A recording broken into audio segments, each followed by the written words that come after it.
Welcome to Bidstorm, a comedy game design podcast by two guys who know nothing about comedy nor game design. I'm your host, Trevor Scott, and with me today is not Ben Slinger, but... Sam Harkin. I don't know if I'm supposed to say it or you're supposed to say it, but hi. It doesn't matter. I am here. It doesn't matter. From the Vivid Geekcast. Why are you saying that it doesn't matter? I'm doing a good intro, I think, sort of. Yeah. Yep. Yep. And also, I was so involved in it that I completely forgot my bit, which is where I go, "Oh, why'd you have to throw me in the bloody pit, Trent?" See, I did have a bit. See, no one actually knows about that yet. I know, but it's an inside joke. It's an inside joke. And it may get cut out of the podcast. It's a teaser. It's a teaser. I might leave it in. Okay. Yeah, we've been playing a little bit of D&D on the weekend, and I decided that I was going to throw his character, Merrick, into a pit. Well, actually, I was going to try and throw him over a pit. Yeah. But... And then you bloody stood away just from the wasn't bloody strong enough. goblins, you coward. But then I beat him on a stealth check, so yeah, that was quite fun. How much of this is going to get into the podcast? Absolutely none. Okay. Perfect. So, Sammy is joining us because, once again, Ben is still off in Canada. Still. Supposedly having fun, although I hear not so much because, like, sickness and all that sort of stuff. So today we're just going to play some, Click Pitch. Yes. For those people joining in for the first time, Click Pitch is a game where we've both got a random word generator in front of us. We both click refresh on the count of 3, 2, 1, and then we randomly come up with the game, with game ideas based off of that. So, you ready, Sammy? Yes, for an average complexity noun. Awesome. 3, 2, 1, click. Okay. Boyhood. Celibacy. Oh, well, alright then. I mean... So, let's straight away stay away from what the my internet mind went would straight like to go to. So it's not about priests and their celibacy and altar boys. Okay. Ooh, okay. Okay, you go. You're the guest host. You get first stab at it. Great. Okay, because I've totally got ideas that are just not weird at all. That's good. Oh my god! I mean, it's so hard to avoid that, though. It's just, what have you got? What have I got? Okay, so it's a sort of like one of those management sort of games. What you're doing is you're managing priests. Like, no, you're not managing priests. You're managing like one of those abstinence groups. Oh, okay. You know, that goes around to the schools and tries to teach get sex kids, ed, quote unquote. Quote unquote sex ed. But I'm thinking maybe it is sort of like one of those games where you work for one of these organizations, but you're trying to bring it down from the inside. Oh, okay. So you're not really trying to teach about this sort of stuff. You're trying to bring in like real good, sensible information about, you know, birth control and condoms and all this sort of stuff. I was going just the more childish route of you have like a PowerPoint presentation. It's like, the only way to get, no STIs is abstinence. And then you click it and then it's just like not safe for work. And then you're like, oh, how did that get in there? Click. Teaching them about the real thing. Well, because you've got to make sure that you... you're trying to get them exposed to the reality of, sexual education. of hardcore pornography. Well, I mean, if that's the route if that's the route, that you want to go down. But I was thinking, you're trying to show this stuff, but you have a supervisor, so you have to make sure that, you're not putting it up for just an hour or something. Otherwise, he's going to walk in and go like, "What's all this over here?" So you got to kind of... Okay, you just brought in something that could add a little bit of a hurdle to this. So you're doing this presentation, and you've got sort of like the setup time beforehand in which you can like maybe pour laxative into his coffee and all this sort of stuff. Oh, yes. And then, as he's running off to the bathroom, as soon as he goes out the door, then you can sort of launch into the next part of the speech, and your character continues talking. Mm-hmm. But you've got to be able to move back out of that when he comes in. So maybe you can pay off one of the students to look out for the supervisor. Yeah. So there's a lot of strategy in this, and you've got to also make sure that you're not like constantly sending him out of the room. Otherwise, he might be a bit suspicious, or I don't know, he might have to go to hospital from all those laxatives. Yeah, so maybe the first level, kind of like a Hitman sort of level, where you've got like this certain amount of time to set up, but then when you get into position, then the big speech starts. So whatever you've set up has to sort of happen. Now you can't kill him because you instantly fail the level. So not too many laxatives. But you can give him laxatives. You can work out a way of giving him food poisoning. You can work out a way of like. All of these are just sending him to the bathroom. Yeah, basically. I'm thinking maybe you can arrange for like an accident to happen, and he's got to go to the hospital, or. I mean, I feel like to a certain extent you have to have some kind of like, I think you kind of failed because you put your employer in the hospital kind of thing. I mean, admittedly, the way that I'm immediately thinking of this is one of the like really stupid ones is you give him a porno mag and then he goes to the bathroom for his business kind of thing. And then it's even better because you get bonus points because then you can show all the students, oh, this is really what happens. Like even the priest, no, not the priest. Even he needs his sexual urges to be met. Da da da da da. But I quite like the idea. It seems like a reasonably fun game. A nice wholesome, especially game. with the Hitman-esque quality of this abstinence game. Boyhood. I don't know. So I'm imagining it's like an all-boys school or something like that. I mean, that would be great because you could just have all the kids going and just ribbing each other. Pretty much. Okay, let's click again. 3, 2, 1, click. Okay. You got gramophone. Sociable. Okay. We can do a little bit more with this. So, the question is, are you being sociable at, a place where there's a gramophone, or is the gramophone itself sociable? Oh, so it's a sentient gramophone. Yeah. You do like your sentient objects, don't you? From like the 1920s or whatever. Yeah. I mean, I already feel like this is kind of like Cuphead, but Cuphead not a platformer, Cuphead like a dating sim or something. Like crazy like that. Why not? Like we've had dating sims like with birds and like different types of rice or whatever the fuck. Why don't we have like gramophones? Mm-hmm. I can make you.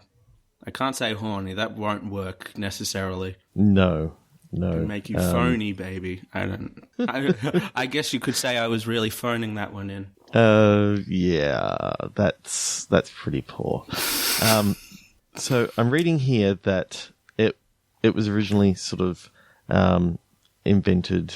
Like the phonograph itself was actually invented in 1877, but the gramophone came sort of later in the early 1900s.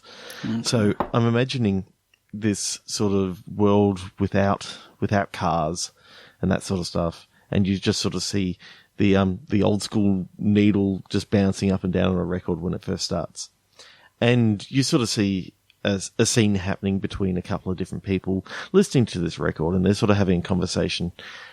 And then when they leave the room, like it comes out a little bit, focuses on the gramophone, and literally some arms and legs pop out, and the gramophone sort of comes up, and you realize that the whole aim of the game is to try to get people into groups to have conversations.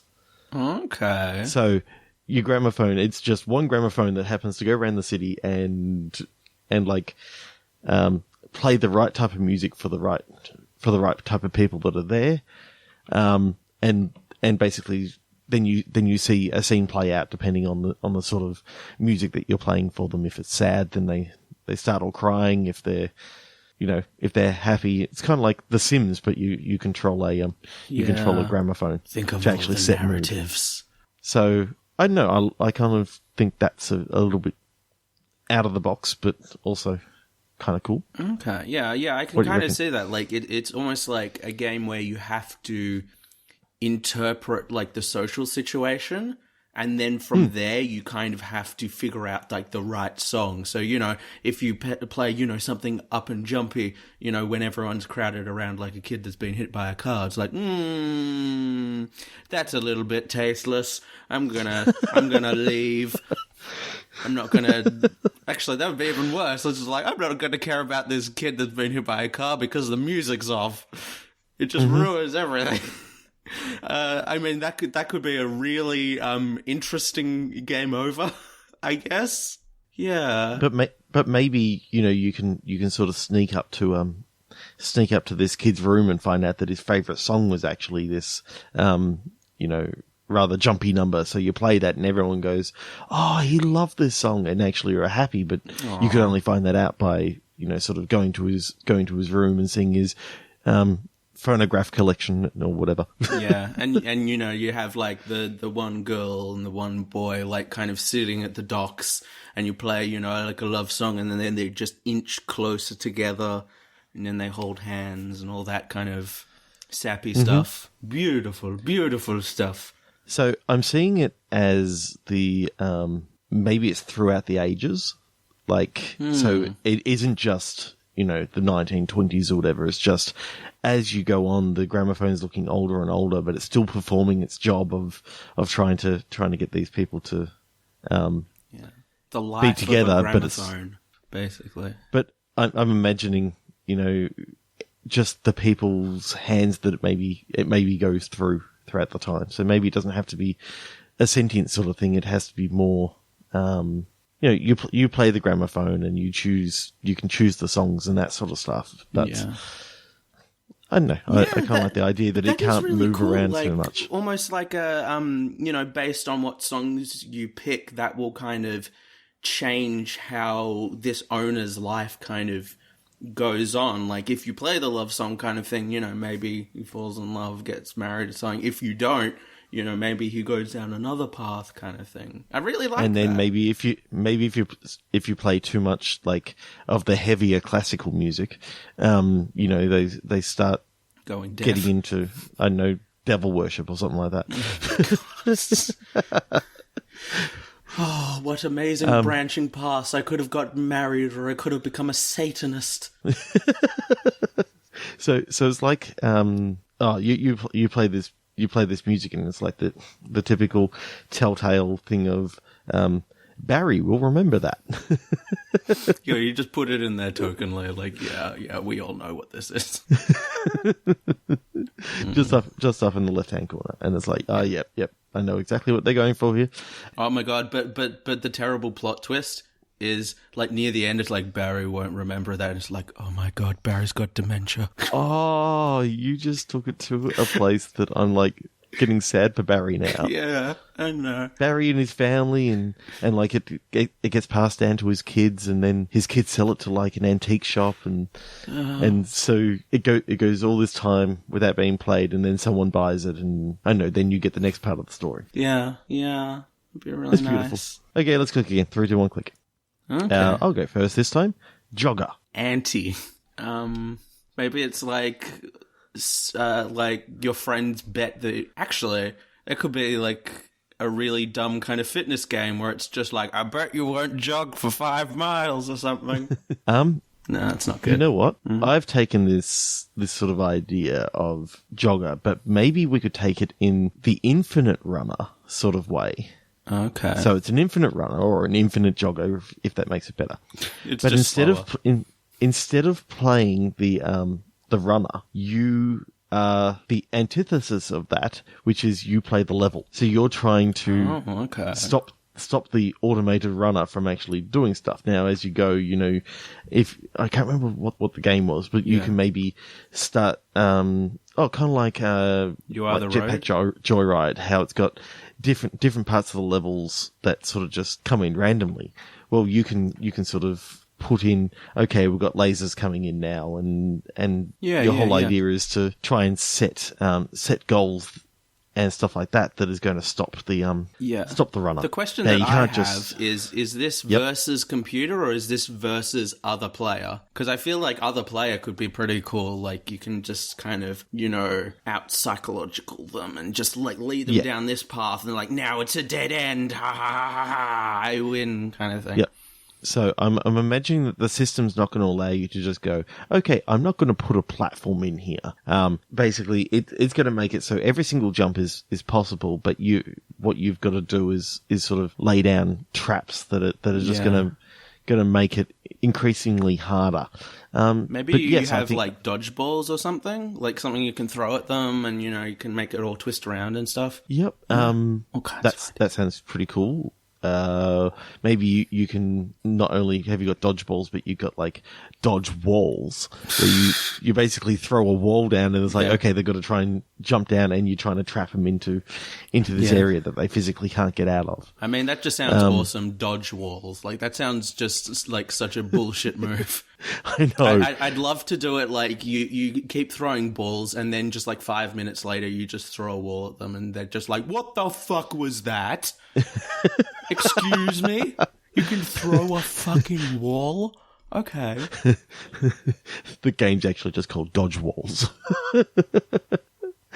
Good luck, scrub. So I'm thinking that the throwing the wall sort of thing, it's one of those powers that you get built up to. Otherwise, your character's in this small little area and you can just throw this wall down. It's like they can't get out and they get hit by the automated laser beams that are running behind. Well, yeah, and I like the idea that not only do you get powers, but maybe like they get powers as well. So you get a dodge wall, but they can do like a double jump or something to get over it. Yeah. So I don't know. I think you got the practice mode, which is against the bot, but then you got the real time one-on-one. One person plays the level, and they can sort of see a little bit further into where the infinite runner guy is going. But of course, it's then it switches over at the end. Well, yeah, like and then you got to see if you can get further. Yeah, exactly. You need kind of like one of each, so you can be the wall and the wall so to speak. Yep.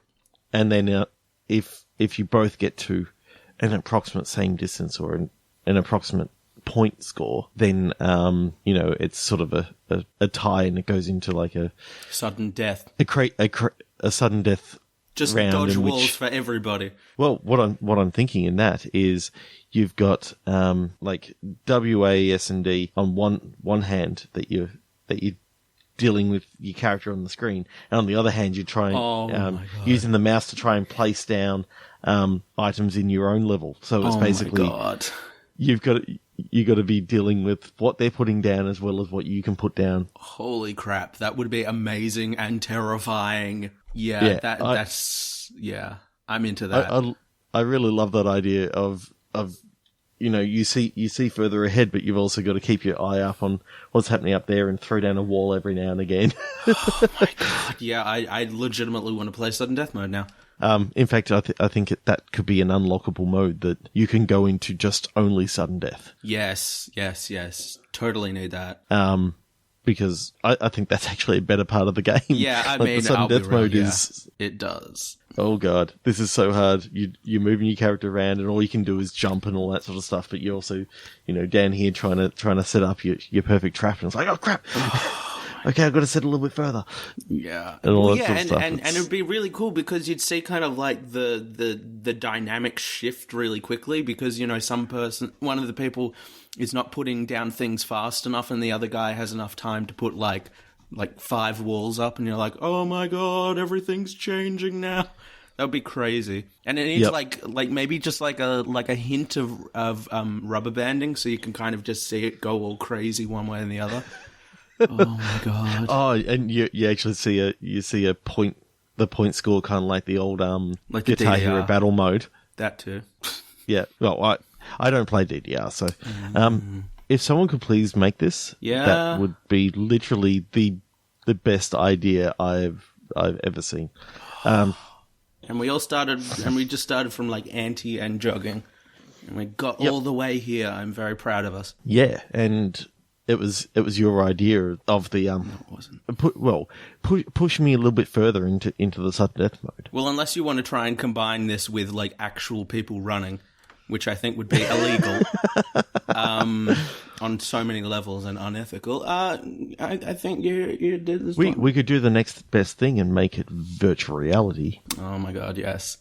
That would be so great as like an actual workout thing, though. Even though it'd be very challenging to do the sudden death mode, I think. I think it's more the fact that, you know, the physical running around in this area would be like impossibly hard. That too. Dodge wall. Okay, 3, 2, 1, click. Okay. Cobra. What's that? Sorry?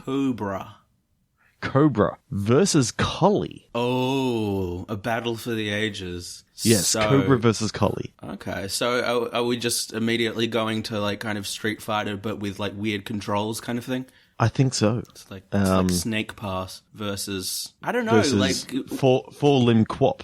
Yeah, what's that other game? Grow Home, I think it is, where they have like, or Iron Bread or whatever, where you have like one button is like every limb. Yeah, even though you'd have to make the Snake Pass thing harder, because what I'm thinking.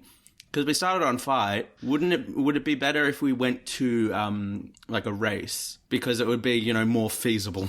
Because I don't see why we couldn't do that, but maybe there is a certain aspect where I know in Castle Crashers, when you get to the end of a couple of the missions and stuff, you have like this player 1 versus player 2 versus player 3 versus player 4 sort of thing. Okay. Where well, do we need to bring in everyone more characters? has to go together. I think maybe, you know, your Cobra and Collie, maybe they're like the two mains. They're trying to help each other through this game. Okay. But, you know, they only help each other as far as they can go, and then you've got like this 3D battle sort of thing happening. I'm seeing it as almost a snake pass sort of world of. Oh, so it's like a platforming race. A platforming race. I'm seeing that maybe the Collie has to do certain things to help the Cobra, and then the Cobra has to do certain things to let the dog through the next part. So you're helping each other along the way, but you can also like pick up certain.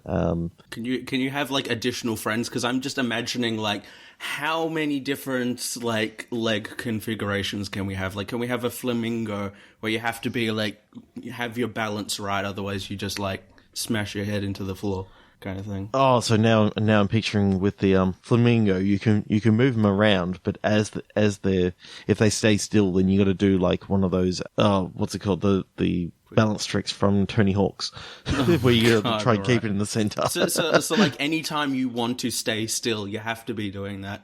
That would be amazing. Like if you just get to the top of the thing, you know, like where am I going? And then you just like kind of pencil dive straight off the edge.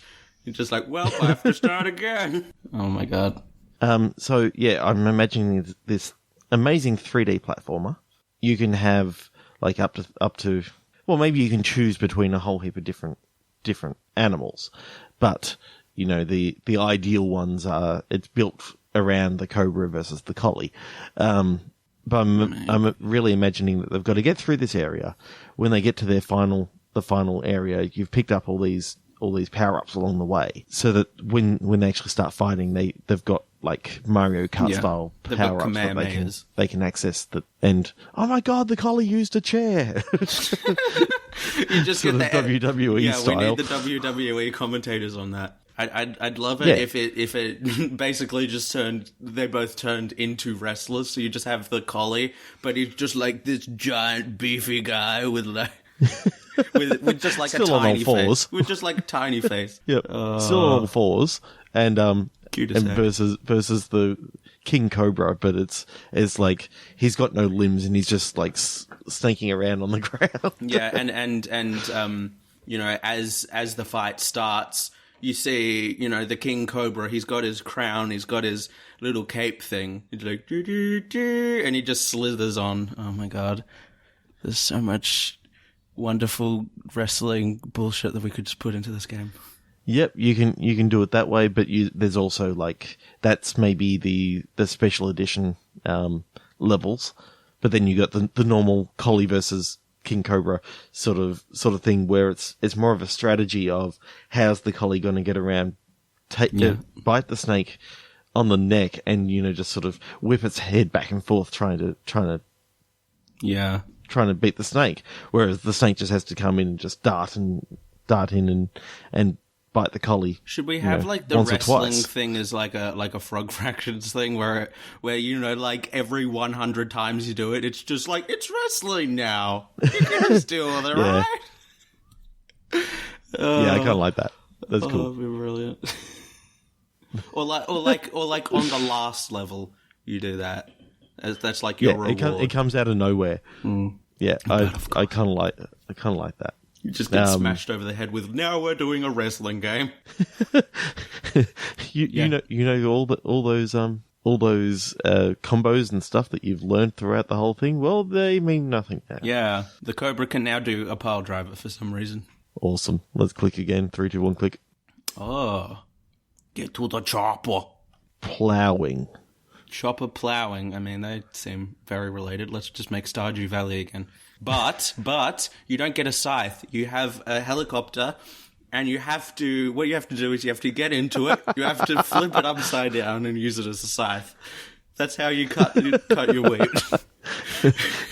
but it's a full size chopper, so it's like exactly. You're running in. You're flying in.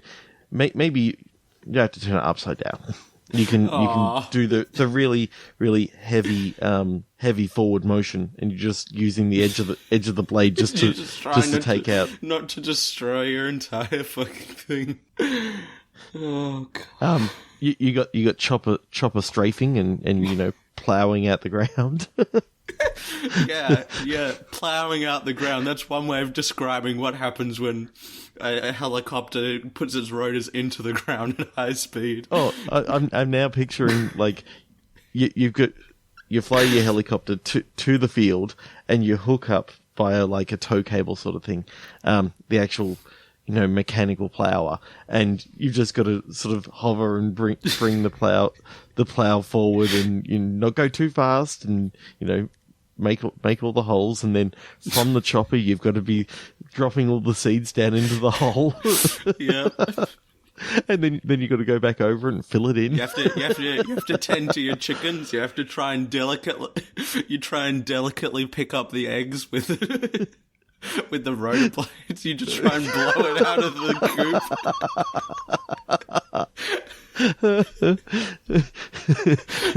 Okay, I really want to see how this person's going to milk a cow.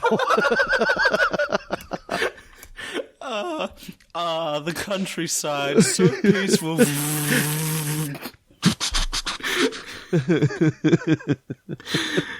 Yeah, so I'm just imagining every single farm duty that you got to do from the chopper. Oh, good. Okay, what else do you have to do on a farm? Other than feeding the animals. What else is nice and delicate that you have to do? You could go fishing. I don't.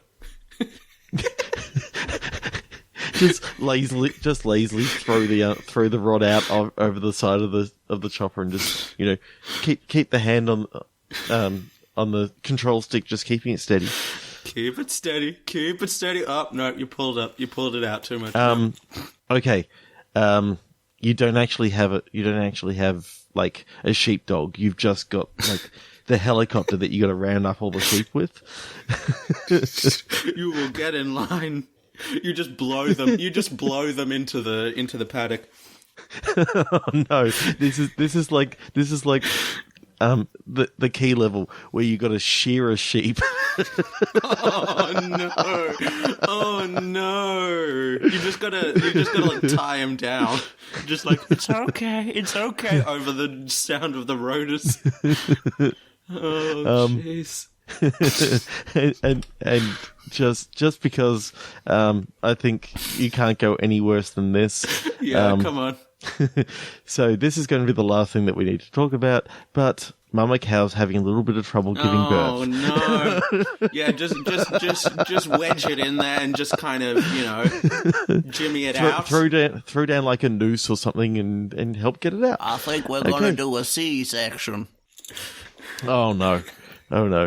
Okay, so I think we're gonna click again. Yeah. But that is crazy. It's farm. It's well, as you said, it's Stardew Valley, but with giant helicopters. Yes. Awesome. There's at least one that I'm proud of. Star Chopper Valley. Oh my god. Okay. Credential. Airliner. Okay, so you need your credentials to be a I mean, my brain immediately went to, we could do another wrestling game, but it's United. United Airlines Wrestling. Oh, no.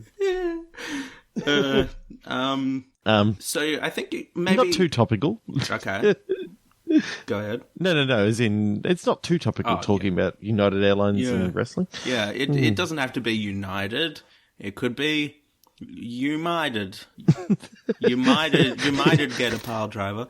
You might have fucked up. Well, I was thinking maybe, like, at the risk of turning it into an FPS, part of it is you're trying to get your credentials as, like, an air marshal kind of thing. And maybe, one of the levels is, some kind of hijacking or something, or you hear noises or something and it's like people screaming in the bathroom. No, but like there's a hijacking and, you have to kind of diffuse the situation maybe. I don't know. Okay.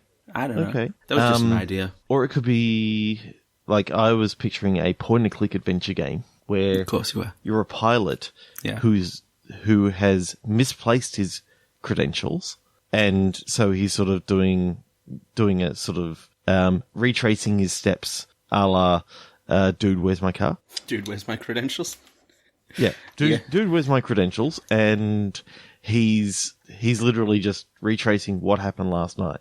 And it's kind of like, those classic films like The Hangover and all these things. It just happens to have credentials, and you can go a lot of stupid places with it. If I may suggest an alternative that I came up with. Yes. You could do one where you just don't have any credentials as an airline pilot, and you basically every single, it's like a flight sim, but you don't know what the controls are. And every time, and every time you play it, they change the controls. So you just, it's flying by the seat of your pants. That's what we can call it. Oh shit. Yeah, so like you're already halfway in the air and you're just like, oh, okay, we have to land it, and you just suddenly do a barrel roll. Shave a few sheep while you're there. What is it, like a biplane now? I don't know. I mean, it's the marvels of technology. You could do anything with planes.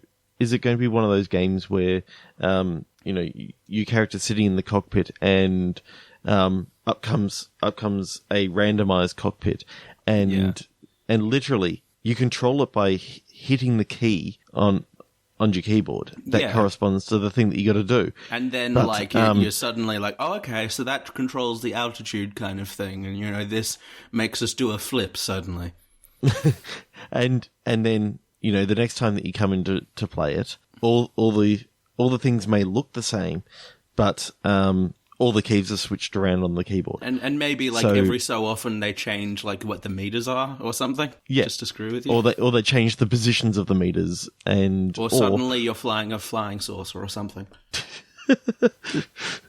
Yeah. Bonus level. I kind of like that. I like all our ideas. I think yours wins. Thank you. The most, because that's just wicked. Insanity. Let's click again. 3, 2, 1, click. Cute. Okay. Spider. Croquet. That doesn't sound like a fun thing for a spider to be playing. Okay. How does this not become the dodgeball thing again, but with croquet balls? Well, what I'm thinking is this is a VR croquet sim. Okay. Are you playing as a spider, or? I think what actually happens is you're playing kind of like, I know, have you seen that 100-foot robot golf? Yeah. Where everyone plays at the same time. So you're all playing croquet at the same time in VR. I'm going to have to look up some croquet rules real quick.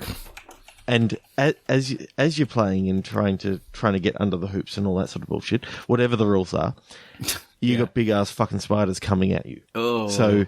So you're having to use your mallet to smack the spiders as well as win the game of croquet. How to play croquet. 24 pages. No, I'm not going to do that. No, don't read it. Either way, ball, hoop, get kill like your own ball under there. But at the same time, like, the levels are getting harder and harder and harder. But you've got like 3 or 4 people playing croquet all at the same time, beating all these spiders. The question that I have is, is there a specific gameplay reason to be beating the spiders, or is it just people going, ew, spiders in VR? I'm thinking that the spiders are trying to nick your croquet balls. So maybe if they go for your croquet balls, then you've got to take them out.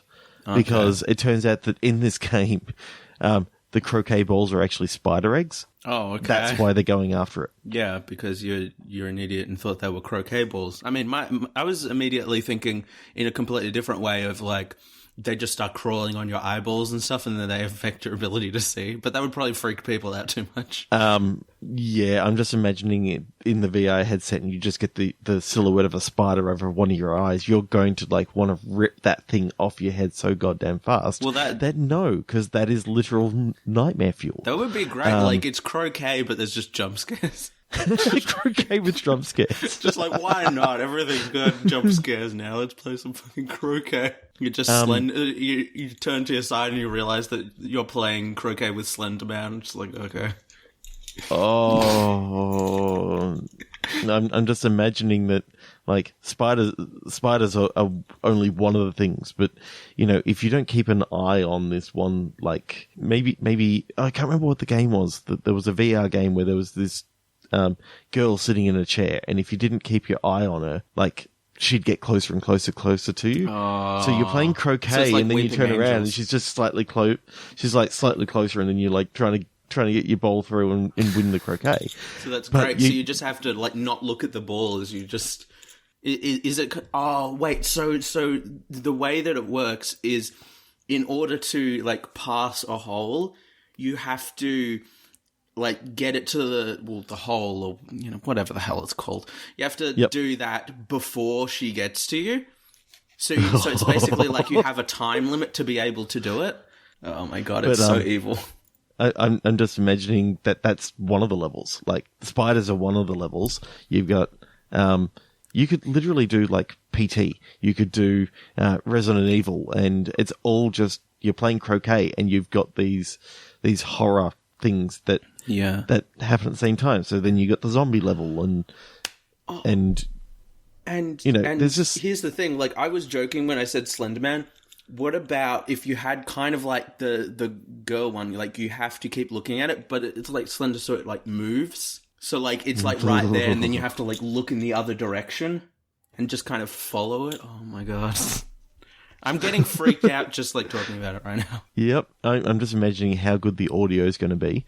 Like, and one of the things, because you're in room scale and that sort of stuff, as you're walking around, if you walk over where your ball would be, then you kick the ball and you get penalised for that. You just get jump scared immediately. Oh, like, I'm thinking not how you play croquet. You just have an old man that just appears in front of you and chastises you. So I'm imagining, have you seen that Spooky's House of Jump Scares? Oh, yeah, I love that because it's so bullshit and awful and evil. I know. My favourite video that I've ever seen of it was watching, I think it was Griffin McElroy play through it. And every single time the little spider jumped out, he would just freak the fuck out. Like, it was just hilarious. I absolutely love it because it's a game where you scream and then you immediately go, oh my god, you fucking asshole. Oh, you just get so angry at it so quickly. It's a pretty creepy game, though. Like, some of the stuff that happens later on, I had my heart in my bloody throat playing that game. Go on. So I'm imagining the last level, and this is a callback from a long time ago. Okay. Basically, we created this idea of a game that you'd walk around this house with a candle, and if you breathe too much, then the candle would go out. Yeah, that's and evil. Then all the things around you, which were, if I remember rightly, they were decaying fetuses that would sort of scuttle off and hate the light. Well, you're playing croquet. You can't move too fast because you've got the candle in your hand and you can't breathe too hard, but you're trying to play croquet and carry this candle in and move slowly, Johann Sebastian Joust style. Yeah. If you move too fast, then the candle's going to go out and you lose it because you've only got that one candle. That gives you a time limit of it's a fast burning candle. And you can't breathe too much. you got the creepy sound, and you can't breathe too much, and that includes jump scares. Yeah, and that includes the inhaling gasp of just like spider. Oh my god, it's just like a perfect concoction of just evil video game. You've got because it's horror. You can't breathe too much. You can't take too long, but also it's croquet, so that someone can turn to you and say, "You got scared by a croquet game." Oh, I absolutely love it. Beautiful stuff. I can't wait to play that. Yeah. Okay. Not that I ever would, because I just don't like horror games that much. Okay, 3, 2, 1, click. Okay. Pearl. Stratum. What the fuck does stratum That's just mean? like a level, isn't it, essentially? Isn't If you want me to just get a different word. A layer or series of layers of rock in the ground. A level or class to which people are assigned according to their social status, education, or income. Yeah. So, Pearl. So we're in a seaside town, and like pearls are the industry. I don't know. So I'm imagining in this game, the world has been separated into these classes. And your character starts off in the Pearl class. So is Pearl high or low? Okay. I'm thinking reasonably high, because pearls are pretty expensive, like real ones. Okay. And I'm imagining that by doing certain actions, you can actually get yourself up through the levels into the next one, which I think for Pearl, maybe silver is the next one. So you're trying to get from Pearl into silver. Bronze, then silver, then gold. Yeah. That does remind me a bit of kind of like Black Mirror kind of thing. So is it kind of like the way that people perceive you kind of leads to that social standing kind of thing? Maybe? Yeah, I think so. I kind of like the idea of where you went with that with the Black Mirror, because I absolutely love Black Mirror. It's just awesome. It's a good show. Yeah. If you haven't seen it, go see it. After you've finished listening to this and watching all my videos. And watching all Sam's videos and listening to all the Bitstorm episodes that there actually are, which there's only, 32, 33, yeah, come on, 150, depending on when you listen to it. Go watch Black Mirror. Yeah. Do that thing. Go watch Black Mirror. Just it's great. Log into Netflix and just watch it. You may or may not have an existential crisis, but it's also really good. The very first episode, the British PM may fuck a pig. But anyway. Yeah. I like this idea of, maybe you got to help people to try and get up, but you've also got other people who are trying to help at the same time, and maybe there's some people trying to sabotage you. So yeah, so it's almost like I can kind of see this as, I don't know if this would sound crazy. Actually, it could be the start of a Black Mirror episode. But what about if it was kind of like a social game? So like all the people that are betraying and all that kind of thing are real people. So then we get to all have existential crisis together. So people are basically being arseholes and being people, and trying to backstab their way up and down the ranks, and it's actually more of a social experiment. Yeah. Where you're trying to work out how to get up to the next level, and maybe it's like it's not as obvious as, you do a good thing, you do a bad thing, but what you do is you play this game for like an hour and you do all the kind of interactions, and there's a certain kind of system by which you gain or lose. At the end of that hour, it tells you what the positive effect or negative effect, depending on the scores that you got. Yeah, so it could totally be social experiment kind of stuff. So literally, it's like you could have thought, okay, helping those 5 elderly people across the street, because I think you've got to have some like NPCs that you can actually help, because they're not going to back you up. But they just thought you were patronizing or something. So it turns out that, that only gave you 5, but then you were judged against all these other people. Yeah. They got a lot more karma during that time, and they considered you have wasted your time, so you get a negative 15 karma or something like that. You gave Jerry a really nice batch of peanut butter cookies, but he's allergic to peanut butter cookies, so, like, how could you not know that? But it turns out that, who was it? Barry, was it? Just whoever. I'm making up names. Okay, so it turns out that he actually was a serial killer, so you got more karma for that. Oh my god, it's just infinite complexity. Well, the thing is... And thing is, it's the end of the hour, so it doesn't even have an itemized tally of what gave you the good stuff and what gave you the bad karma. Like, there's nothing actually saying that just doing good stuff is actually going to get you better karma to go up. If you wanted to make it crazy dystopic, you could just be like, you killed the serial killer, but he could have, like, murdered all these people that were, like, so much higher on the list than you.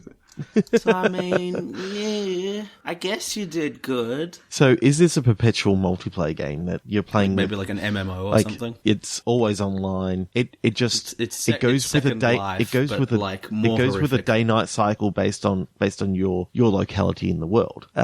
So, you know, there's only certain things that you can do during the day. There's only certain things you can do at night in this thing. And, like, there's sometimes less people to help at night, but maybe you can be a vigilante at night.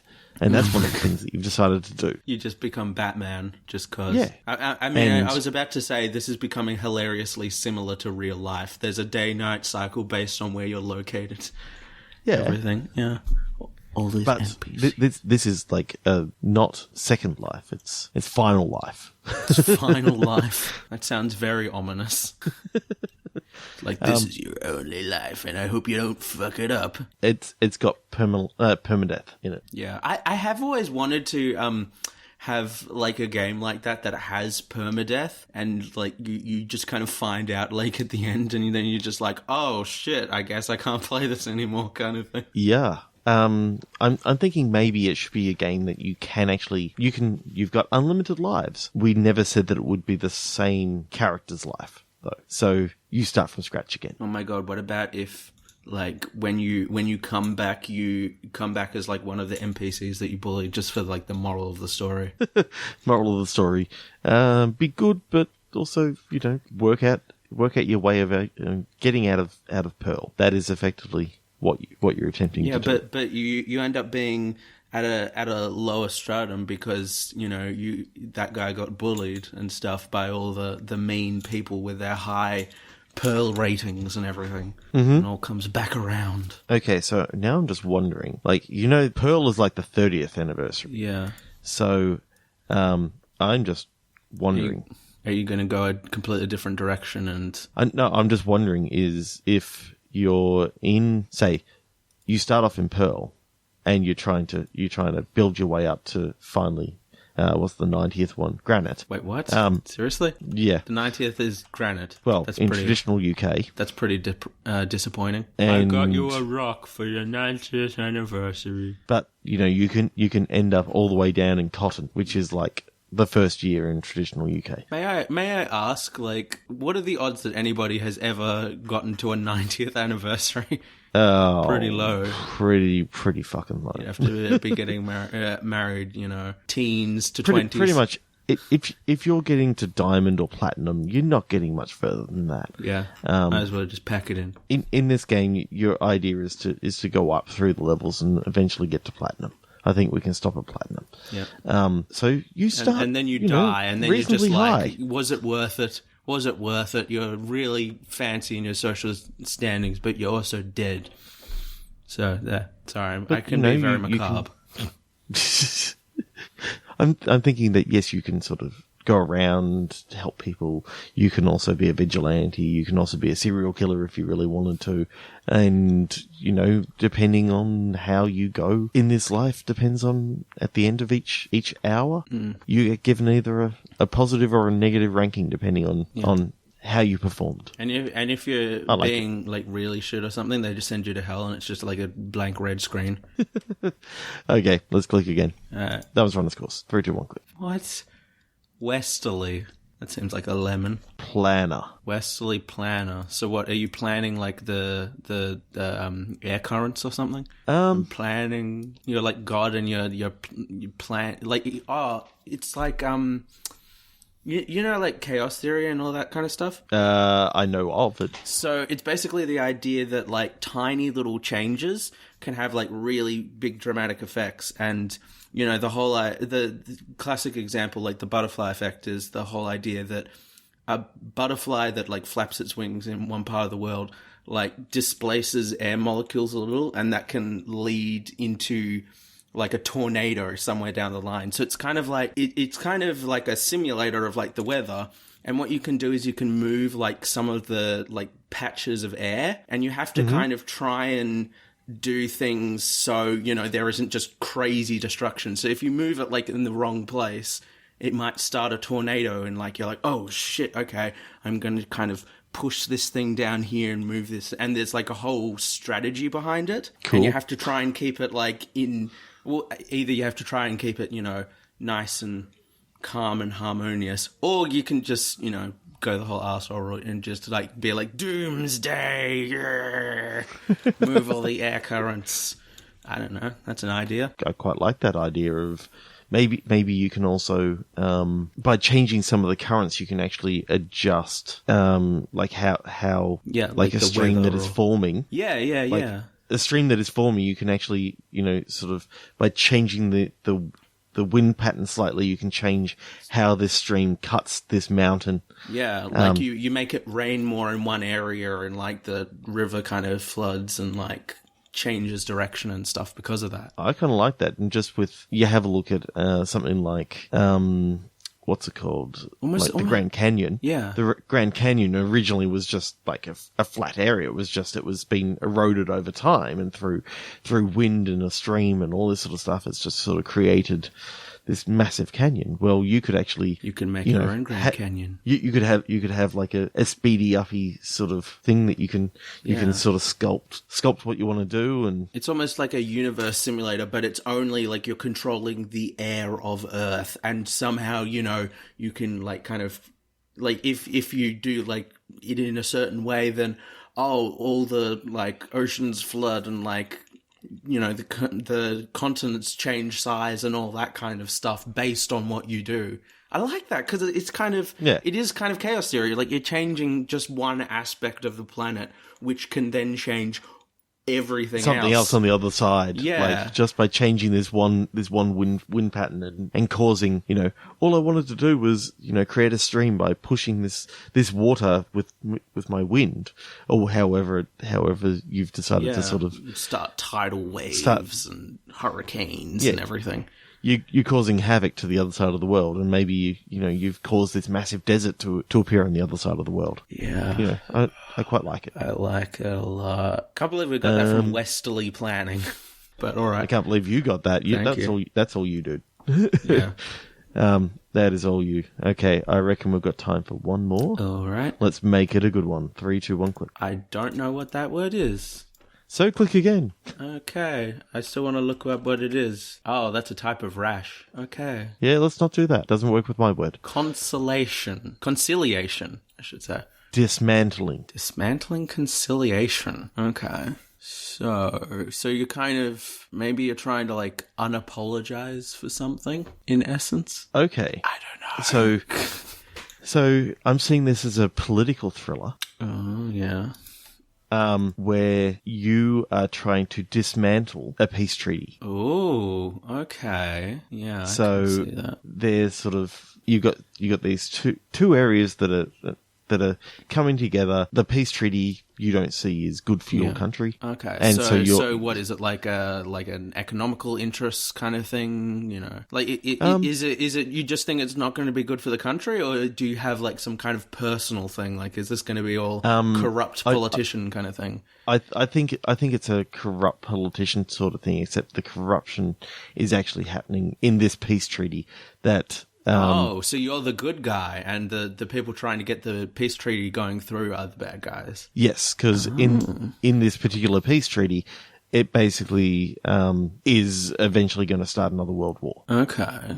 So I'm seeing that dismantling this peace treaty and keeping only this sort of small tension happening is actually stopping this further sort of thing. Okay. Now, the way I see that it's going to actually happen is, remember that movie, Final Destination? Oh my god, I love that series way too much. What? So you're trying to kill them on Final Destination style? I'm seeing it that this guy wakes up and sees that on the news this peace talk goes through. It accelerates a couple of years, and you see the entire world in devastation, and you don't know why. You just know that you have to stop this. And now death will come for everyone else. Yeah, and with like you literally, you see that happening, and then it accelerates a couple of years, and you see, this war-torn country that you live in, and then it accelerates a few more years, and you see literally just a mushroom cloud. Okay. And so I believe that's called a sliding, slippery slope. So your character knows that he's got to stop it. He just needs to work out how, and then enter game. Okay. Because I was like, my idea might be kind of boring, but if you want to have your thing, and because I was immediately thinking, at the risk of going a little bit generic, the idea is, you're managing the extremes. So on one hand, you have to undermine this peace treaty, but the thing is, you also have to be aware that they're going to try and undermine you, and you have to kind of still be doing stuff, like presidential, prime ministerial, whatever kind of stuff. Mm-hmm. And you have to be, doing the whole, yes, I am totally not a corrupt politician whatsoever, whilst trying to undermine this, completely beloved peace treaty kind of thing. So you're trying to, have bad press for the other country kind of thing. You're trying to, manage all that stuff, because you don't want... So propaganda, you've got... Maybe, I don't want this to be like Terrorist Simulator 2017, but I would like it to be sort of like, maybe, yes, you can sort of set some propaganda going, and that starts a riot, that starts turning maybe these people aren't all for this.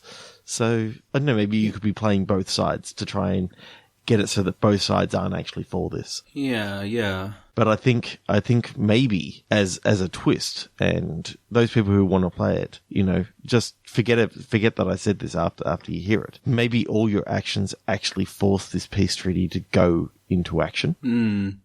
I mean, so, I was immediately thinking, like, since we've done all the Final Destination stuff, does that mean there's any kind of supernatural element, or is it literally just like, that's just the framing device for some reason? Well, I was actually thinking that it was trying to warn him if he actually went down this path of trying to stop it, then this is what would actually happen. So it's kind of like the peace treaty would have actually broken down if he didn't do all these. Yeah, it's like the if he didn't try and kill Hitler kind of thing. Of just like, he's just going to come back as a different baby kind of thing. Yeah, that was a weird episode of The Twilight Zone. I haven't seen that one. Yeah. Okay, I didn't really like that one that much. Okay, Let's click one more time, quickly. 3, 2, 1, click. Okay. This is something that I can get a bit more into. Filleting, cooking game. Delinquency. Oh, okay. So you're a delinquent chef. You're a delinquent sous chef, because you're filleting. So, let's see. You're using a pocket knife for filleting. Switchblade filleting simulator. I don't know. So, I'm seeing, typically of a young person tending to commit crime, particularly minor crime. I'm imagining that, you're a chef. Is he stealing fillets? And I'm thinking it's got to be, again, a VR game. You may be asking why I'm talking VR so much. It's because I've just purchased an Oculus Rift. So, he's trying to justify his purchase to himself by creating fantasy games that he will buy. Definitely. So, in this one, you commit petty crime as well as fillet fish. So, your whole thing is, you got to be very, very careful with filleting your fish. But the way that you actually pay for more fish is through crime. Would it be childish if I suggested that you held up like convenience stores or something with like a mask that's just like a tea towel, and you just use like throw kitchen knives at people? Why not? Why not? Let's go for it. Bat him over the head with a rolling pin. Put some money in the pastry bag. Now we're getting a little bit out of there. Again, I like the idea of it being a VR game. I like the idea of it being you committing petty crime just to try and pay for your filleting addiction. Oh my god! What if like they kind of play into each other? So like the better that you get at like kitchen techniques, the better you get at like intimidation techniques, kind of thing. Yeah, like you're juggling like knives, or just like I could totally kill you with one of these kind of thing. Oh my god! You're one of those guys who's Oh, what is it? The Japanese restaurants where they have like the grill in front of you and they do Oh, all God. yeah, and he uses those skills for crime. So I'm imagining that He's a supervillain. in this game, you're doing one of those. I can't even think of what it is. Is it like hibachi or something like that? Something like that. Basically, you're doing it in slow mo. So you got the I'm gonna go Oculus Touch sensors, and it's all in slow mo, and you're flicking stuff up and all this sort of stuff. You're doing this, and then it transitions into a scene where you're intimidating this convenience store clerk. You can't kill them or anything like that because that ends the game and goes, no. He's a minor, minor crime. And you can't kill the customers either. Like, you've got knives, but you have to juggle them. You can't just throw them at the patrons, even though somebody will. Yeah, and you can intimidate them by, being really, really good and, sticking it, just in front of them. And it's like... You can rob the customers. Put your money down on the grill. So I'm imagining that you're doing all these cool things. You're trying to use your knives to slice this onion into like this amazing little tower, and then you got the crime on the side in which you're using your juggling techniques and stuff to stop someone from hitting the silent buzzer. So you flick up these corn chips and just smack them across the room, and it happens to hit the guy in the hand, and he realizes that he's been caught. Yeah. I quite like this idea. Just beautiful vision of like he's reaching for like the alarm, throw a knife, and it just like pins it to the wall. Just like just above, just pins his coat to the wall, and he's like, oh damn it. Yeah, that's less gory than my thing. Good work. Yeah, I don't really want to be pinning his hand to the wall because then that becomes assault, and that's not quite minor crime. Well, he can move up in the world and down. Yeah, so you've got, filleting is one part of it, but like all the rest of the chef work and flicking the knives and all that sort of stuff. Oh, I love this idea of especially if it being in slow mo. Yeah, it's like knife juggler, like robber kind of thing. It's like Baby Driver for like cooking. Mm-hmm. Cooking mama. She's gone rogue. And I think a harder mode is you can actually speed up. How fast everything's actually going. So that's the one where you accidentally like do the juggle and then it goes straight through your hand and you're like, whoops. Well, I'm imagining, at master level, it is literally full speed, doing in VR. So when you flick something up into the air, it's not going slow. It's like, and you're catching with the touch controller and all this sort of stuff. I've got the master mode figured out. Master mode, you are using you're using your standard controls, but you are both. You're doing both of them at the same time. So you're doing the filleting and the cooking and stuff, and you're robbing someone. It makes no sense in story, but it's very difficult to do. So you have to throw it at the person and pin the coat to the wall, but also not hit the customer. And then you just go, oh, whoops, sorry about that. Because you've become so addicted to filleting that, your reality is like breaking down. So you actually, there's levels in which it's literally melding between, you're doing your knife flipping and then it melds to a scene where halfway through the knife toss, you literally see the whole scene change into like another convenience store or something like that. Yeah. It's like, you're chopping, I quite like that idea. You've got your chopping board out, you're chopping up the onions, and then it's like, suddenly it's not the onions anymore. Oh, God. Oh, God. What is it? You can use your imagination. It is onions, but it's in a convenience store. Somebody's crying, one way or another. Hey! I'm so macabre. With that, I think we're going to call that a night. Yeah. That was awesome. Thank you. Thank you so much, Sammy. That's all right. I'd like to thank everyone for joining us here on Bitstorm today. I suppose I've got to do all our housekeeping sort of stuff, don't I? Yep. Find us on Twitter, Facebook, Instagram, Bitstormcast on all of those. Check us out on iTunes, rate, review, subscribe. Bitstormcast.com is our website. We'd like to thank Kuradust for the song Mount Defiance off of the album Containment Failure. Also like to plug the AGPN, of which we're both members. Yes. Oh, I'd love it so much. Yeah. It's just a great community. Really inspiring. Really good friends. Everything. Yeah, I mean, I've met Sammy all of one time, but we've Yes. played lots of games online together. We've been involved in a test D&D session. Yes. On the weekend. That was great fun. You threw me in the bloody pit. Yes, I threw him in a pit. I didn't mean to. I meant to throw you over the pit. Yeah. Anyway. Sure. Yeah, that seems like a good idea. Let's just throw the fucking guy. Let's hope he gets to the other side. I suppose we better plug Podchaser. Yeah, Podchaser. Look at the things. My normal host, Ben, he's developed this amazing website called Podchaser. You can check it out at podchaser.com. Use the beta key Bitstorm, or do you have a beta key there, yeah, Sammy? my beta key is Vivid, as in Vivid. Geekcast. So use either Bitstorm or Vivid, VIVID, and go rate us there. Awesome Rate, stuff. review, do all that sort of stuff. It's a pretty awesome website. Anyway, Sammy, how can everyone get in contact or listen to you each week? Well, I'm Sammy Deege, SAMMYDEEDGE on most of the things, but my YouTube is XDeege, where I put the Vivid Geekcast out, where I review things. And also, super awesome news, 31st of July, my next episode is actually a trivia episode with the Inconsolables nice. and stuff, and I'm so enthusiastic to be putting it out. I've been working on it for like 6 months. So, yeah. Oh, jeez. Well, yeah, I mean, I haven't worked consistently on it, but I started work on it like 6 months ago, so it's Very cool nice. to finally be putting it out. So, once again, I'd like to thank everyone for joining us on Bitstorm. I'm Trevor Scott. I'm Sam Harkin. And a game where you're playing Stardew Valley, but you're doing everything from a helicopter, including shearing sheep. Yeah, I'd play that.